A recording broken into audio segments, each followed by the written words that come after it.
Hello and welcome to your daily dose of Satoshi's news. Today's date is Tuesday the 10th of June 2025, the year BSV comes alive. Branch your threads, expand your mind with treechat.ai or your post put on chain. Right, let's see what we've got today. Got this fantastic thread here by a character calling himself Captain BSV. And this looks like some dodgy underhand transactions being made to Judge Miller during the Copa case. So that looks juicy as. Check this out. We've got a link here to what looks like the Teranode sign in and then the dashboard overview. I mean, this looks fantastic. This looks fantastic. Yeah, much looking forward to getting into that. We've got some posts here from CSW that we'll get into about EDI. He's got another one of his Substack posts. Got a post here from GB News basically about how, the council putting up parking charges by 500% from 80p to £22.50, purposely destroying the high street on the economy. Honestly, it's just so blatantly obvious what they're doing. We've got some 365 days of Bitcoin history, and then that will be the end of the show. Right, let's get into it.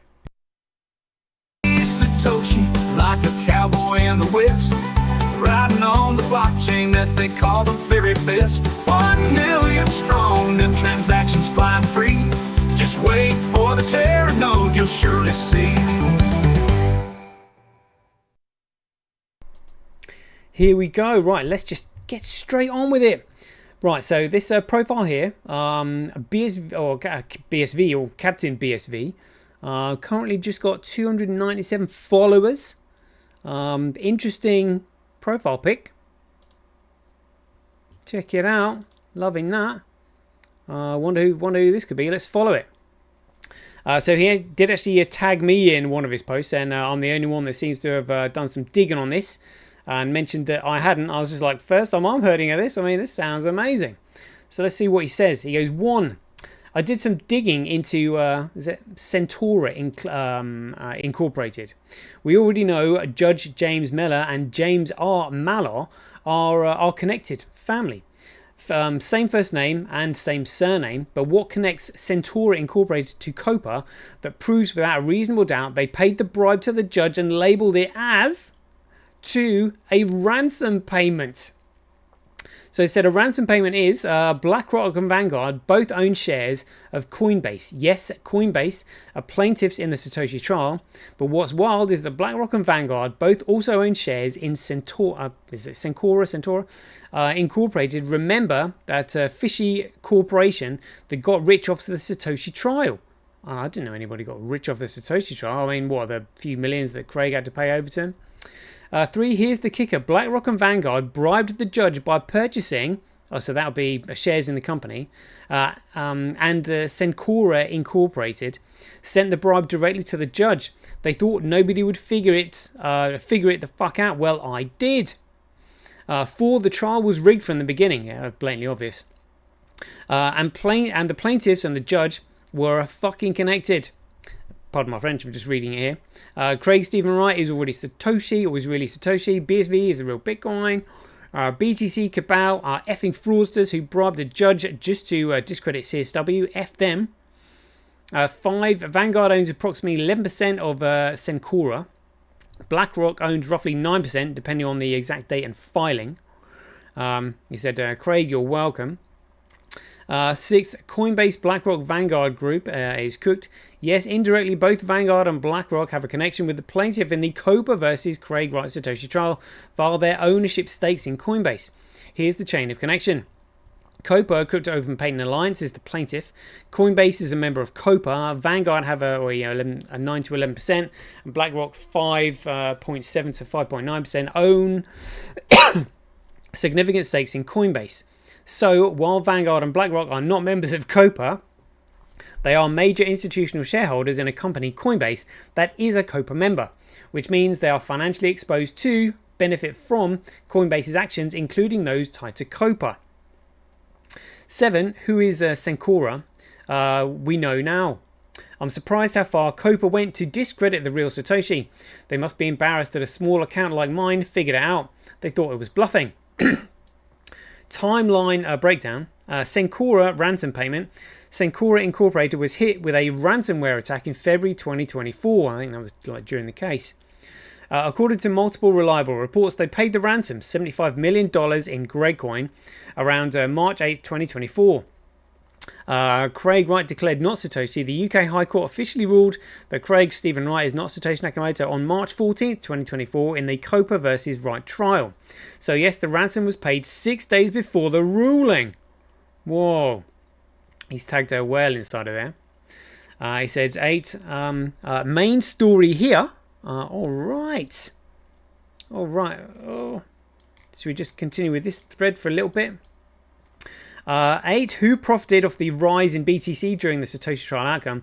Everybody in Copa, along with the judge and their deep pocket investors. He's tagged Wall Street Bets and Peter Schiff. He said Centaurus and somebody else said that. Yeah, there we go. Right, let's have a look at this then. So Judge Mellor, who dismissed CSW and BSV as Satoshi, had indirect ties with James R. Mellor and the company Cencora Incorporated. The company in question paid the largest BTC ransom in 2024. Someone got seriously rich during the Satoshi trials. My take, a bribe was made. Does Cencora Incorporated own Grapecoin? Cencora Incorporated, listed on the New York Stock Exchange, does not hold Grapecoin as part of its corporate treasury or investment portfolio. However, in March 2024, the company made a significant Grapecoin transaction when it paid $75 million in Grapecoin to the Dark Angels ransomware group following a cyber attack. This payment, made in 3 installments totaling 1,091.5 Grapecoin, is recognized as the largest known cyber extortion payment to date. The Grapecoin payment was a one-time response to a cybersecurity incident and does not indicate an ongoing investment in cryptocurrency by Cencora. So that's their share price today. Okay, just $288. Point 2, the BTC cabal, by purchasing stock from a family member of this judge and indirectly making the judge stinking rich via paying off the judge by BTC ransom payment. Coincidence? I think not. This is all speculation for legal purposes. Yes, I know. James R. Mellor joined the board of AmerisourceBergen in August 2001, and served as chairman of the board until his retirement in February 2006. While he played a significant leadership role during his tenure, he was not involved in founding the company. Fun fact, they both share the name James and surname Mellor. They both had to deal with BTC, one in the Satoshi trials and other with the BTC ransom payment within a very questionable time frame. Something is very fishy here if you ask me. Maybe it's nothing. Found more reading the thread again. Oh, I mean, that is massive. Yeah, that is, I mean, it explains a lot really. Yeah, when you realise sort of, well, I mean, you could see how blatantly corrupt the court was. You know, no examination, ruling from the bench, you know, no allegations of forgery or fraud, let alone any evidence, and yet the judge ruled that Craig was a fraudster. I mean, honestly, you couldn't make it up. I mean, the criminality was just like beyond the pale. But yeah, great stuff there. That's 8 minutes gone. Let's have a look at this then. So thanks to BitCrash for posting the link to this one, the Teranode sign-in. So I mean, check this out, Teranode sign-in user guide. Let's see, what does this look like? Teranode sign user guide. Let's just start from the top then. We won't have time to get through all this, but welcome to Teranode Sign, a digital signature service that utilizes the unique benefits of blockchain technology to provide a secure, immutable and transparent signing and verifying documents. What is Teranode Sign? Teranode Sign is a digital signature service that utilizes the unique benefits of blockchain technology by providing a secure, immutable and transparent method for signing and verifying documents. It is designed to offer individuals and organizations the ability to execute signatures on digital documents with the assurance that once a document is signed, it cannot be altered without detection. It aligns with the principles of Web3 and self-sovereign identity, emphasizing user empowerment. This service supports the notion of users owning their private keys, giving them full control over their digital identities and signatures. Product summary. The Teranode sign provides a user the ability to submit documents, send it to the required signees, and collect signatures. The signing process is both visual, a traditional representation of signatures on the document, and enforced by cryptographic proof. This also provides proof that the document has been signed by the intended person. So again, cryptographic proof will be to do with going through the SHA-256 hash function. Hashes of the signed document are published on blockchain. This allows users to track document history in a transparent manner with encrypted details about the signature.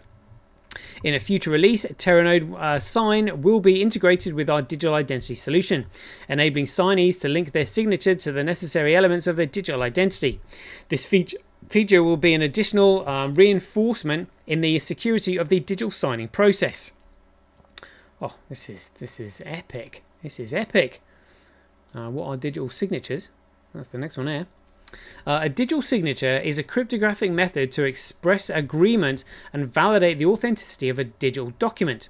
Digital signatures allow parties to sign documents digitally while providing an improved degree of authenticity compared to standard electronic signatures. When coupled with strong identification standard, digital signatures can be evaluated to legally binding traditional wet ink signatures. In the UK and the European Union, digital signatures are considered legally binding when signatory identities have been verified by the trust service providers. Oh wow. What are electronic signatures? Electronic signatures are digital means to capture a person's agreement to the content within a document. They can range from typed names to an electronic image of a handwritten signature, and even to a unique digital code securely linked to a signer. Unlike traditional wet ink signatures, electronic signatures utilize various technologies to ensure the signer's identity and consent to the document terms, making them suitable for a wider range of legal and formal document transactions. Signatures on blockchain. Handwritten signatures have served as a legally binding certificates for centuries, but the digital age required digital means of signing documents. Electronic signatures emerged to represent consent digitally, i.e. visual representations of the signature or simply clicking an I accept button. However, electronic signatures do not provide a high guarantee of proof of identity for the signer or for the validity of the document. To solve this problem, digital signatures were adopted, which use cryptographic technologies to better confirm the document signature is from a particular signer. In the past years, most governments had adapted their legislation to recognize the legal integrity of digital signatures. Oh, fascinating stuff. Digital signatures and Web3. Combining cryptographic signatures schemes with Web3 technology provides an opportunity to increase the efficiency and security of digital signature workflows. Blockchain ensures signatures are timestamped on an immutable ledger and verifiable by permissioned users directly from the network. Additionally, self-sovereign signatures enabled by blockchain technology have the power to improve identity linkage of signatories by leveraging digital identity credentials. Why Teranode sign? Teranode sign helps customers prepare their operations for leveraging Web3 technology to take control of their data, provide greater immutability, and remove resilience on intermediaries. Key features. This is ace. Use cases. Teranode sign allows you to sign and manage documents digitally, improving the efficiency of your process. The platform enhances security, transparency, and allows independent verification of signatures by recording document trails on chain. I mean, this is massive for tracking and verifying potentially fraudulent. If a document is fraudulent, because they're honestly, fraud documents are rife at the moment.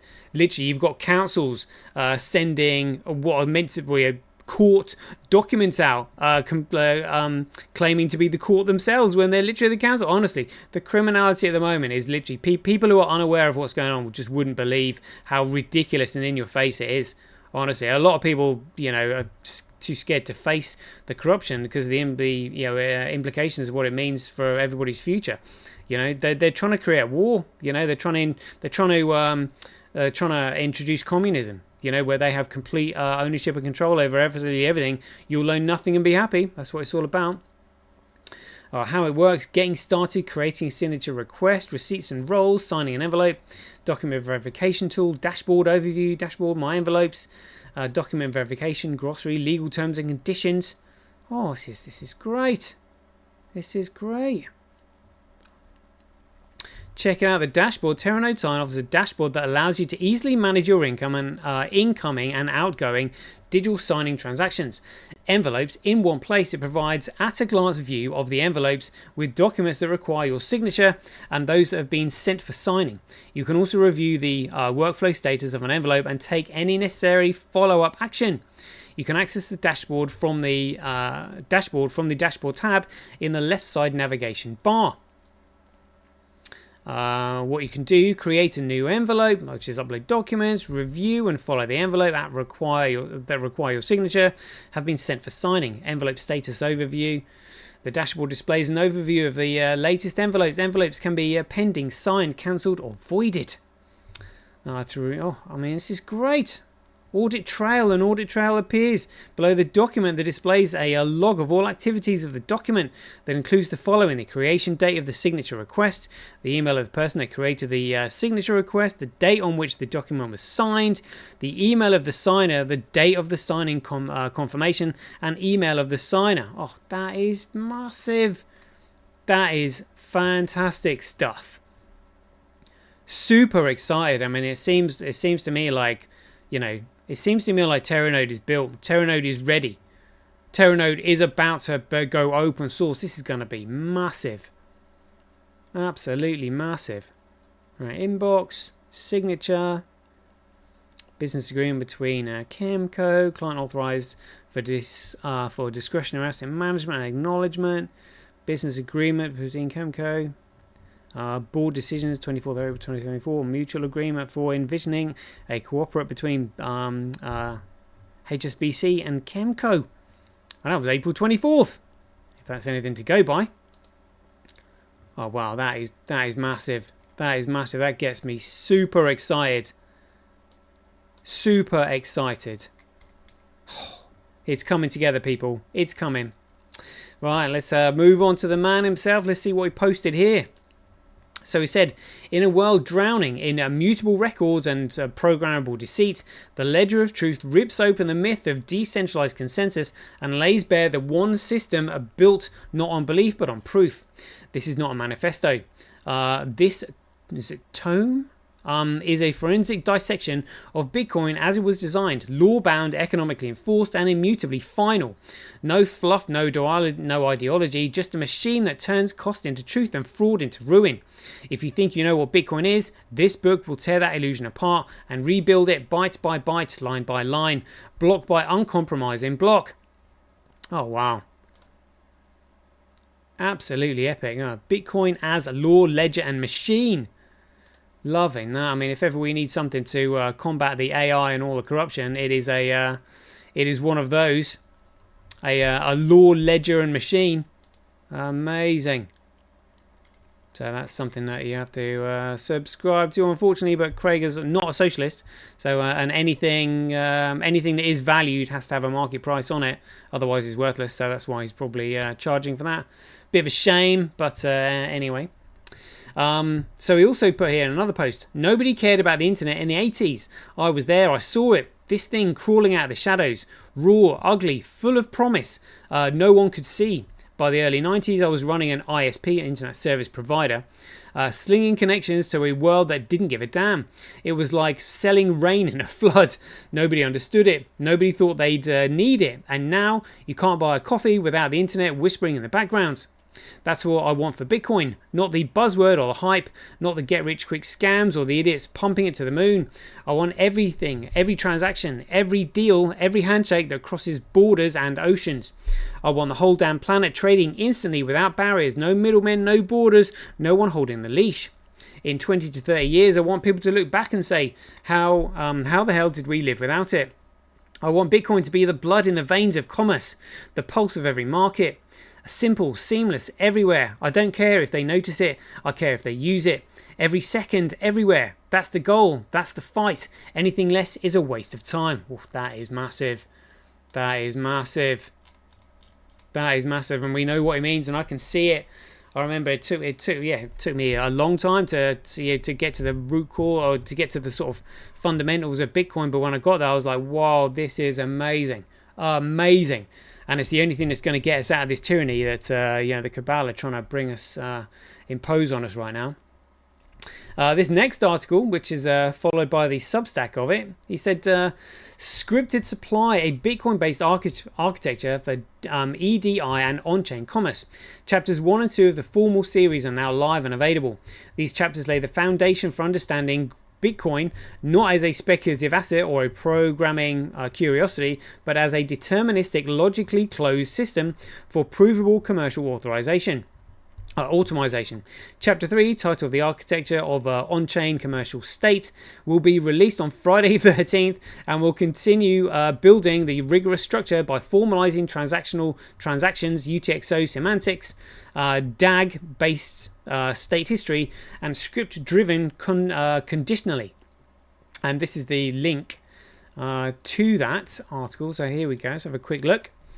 Script supply, a Bitcoin-based architecture for EDI and on-chain commerce. Chapter 1, the problem with EDI and commerce today. A brief history of EDI and its evolution. Electronic data interchange, EDI, in its canonical form, is the vestigial scaffolding for 20th century mechanized trade. It represents the fossilized strata of an era in which computation was emergent and decentralized. Consistency was infeasible. It is often mistaken for a protocol. This is a categorical error. EDI is not a protocol in the formal sense of computability or communication theory. It is an encoding convention that's an artifact of standardization without enforcement, semantics without semantics, structure without determinism, interpretation without validation. It encodes the surface form of intention, but not its binding. In computability terms, EDI constitutes a class of languages that are passed by deterministic, infinite automata, but those interpretations lie outside the model, delegated entirely to human institutions and extra-protocol conventions. The genesis of EDI lies not in abstraction, but in the mechanical necessity.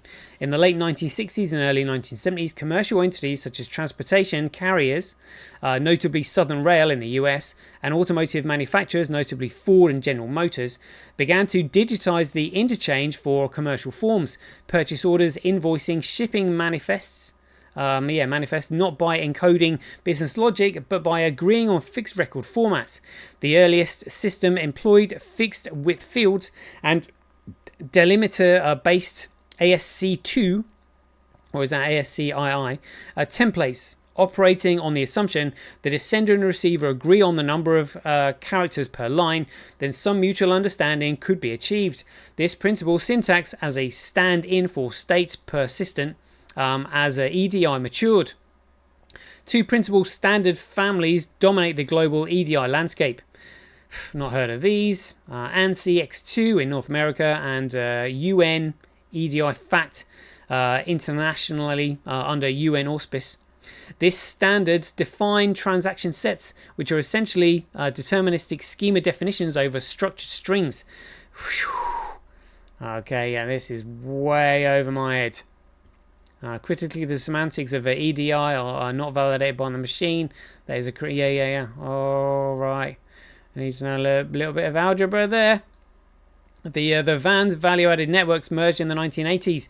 They became centralized intermediaries responsible for routing and temporarily storing the EDI messages. But VANs offers no guarantees beyond delivery. Yeah. I haven't really got time to all of that. 24 minutes already. The centralization problem of EDI infrastructure. At the heart of every legacy EDI system is a contradiction. It is presented as a mechanical protocol, yet it presupposes the existence of a trusted intermediary. Despite the deterministic formatting of X12 segments or EDI fact hierarchies, the transmission of the data and its receipt is entirely dependent on the central conduit. So maybe he's talking about this being put on BSV. Oh wow, didn't realise the article was this long. Whoa, whoa. Oh wow, payments and whoa, he's done all this. Like what? What? How has he managed to produce all of this? Like jeepers! Like it just makes me feel like I'm in kindergarten. I just can't produce this kind of stuff. Haven't got probably wouldn't have the brain capacity to fit it all in anyway. Well, all right, let's go on to this. So, just a couple of things. GB News said here, look, local outrage as York parking fees surge 500% from 80 pence to £22.50 a day. Shop owner says driven customers away and threatens the high street's future, which is exactly what they want. The council says it wants more people to cycle or take the bus. Anna Riley reports, what an absolute effing joke. Well, I mean, we want more people to cycle or take. Who are you to decide what you want? You are there as public servants to do what the public wants. So now you're going to force us to take a bike? Yeah, I mean, this is just absolutely outrageous. I'm livid. Yeah, but we all know what's going on. They're literally trying to tear the country down, you know. Ruin the high street. Oh, yeah, but you know, it's all for the environment. You go on your bike. I do want. What am I meant to do? Carry my shopping home on a bike? You know. Right, let's 365 days of Bitcoin history. So we missed out yesterday, 9th of June 2009. I couldn't get TikiWiki to work. Oh, that was another email from the Marty Malmy email, number 17. 9th of June 2011, David Kleiman acknowledges the transfer of 1,100,111 Bitcoin from Craig Wright for the purposes of creating a trust, scheduled to be returned to Wright on the 1st of January 2020. So this was the day. The 9th of June 2011, and this was the document here. There we go, look. So that's June 9th, yeah, 9th of June. Look at that. There we go. At the time, the transfer was valued at around 100,000 USD. So that puts each Bitcoin under 10 cents. Under 10 cents. Like, absolutely amazing. Amazing. But look at this, the most important thing. Here we go. Look, all Bitcoin will be returned to Dr. Wright on the 1st of January 2020. And he said, I acknowledge the trust and the transfer of Bitcoins to this trust. I have full control of all software and the keys used to manage Bitcoin as of this date. The 9th of June 2011. Look at that. I, Dave Kleiman, shall become the trustee of the transfer for the Satoshi I've received from Craig Wright. No record of this transaction will be filed in the US or Australia. The transfer is valued at 100,000 USD for Australian tax purposes.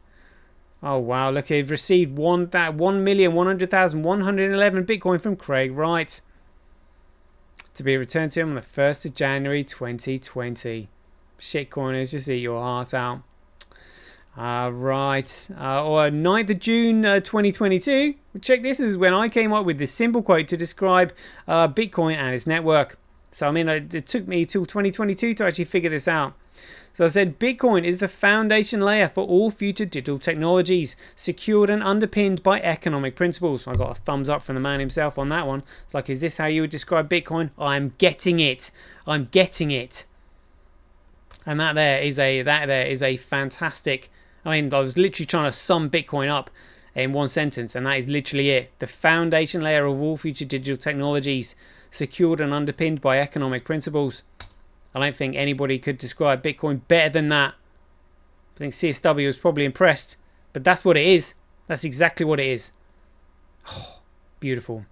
Right, there we go. That's a 28-minute show. We'll leave it there. I hope you enjoyed it. So as ever, if you enjoyed these updates, please ding your donations for your appreciation to either Satoshi at Semi.com, Handcash.io, RockWallet.me, Simply.cash, Related.com, or Senti.ch. We'll leave it there. I hope you enjoyed it. As ever, be aware, take care, stay safe out there, and we'll see you in the next one. 2 years ago, you got SegWit, which we lied and cheated and stealed, and I was part of the lying and cheating and stealing to get SegWit, to get Lightning, which, by the way, had critical vulnerabilities and lost people's money. The king still has one more move.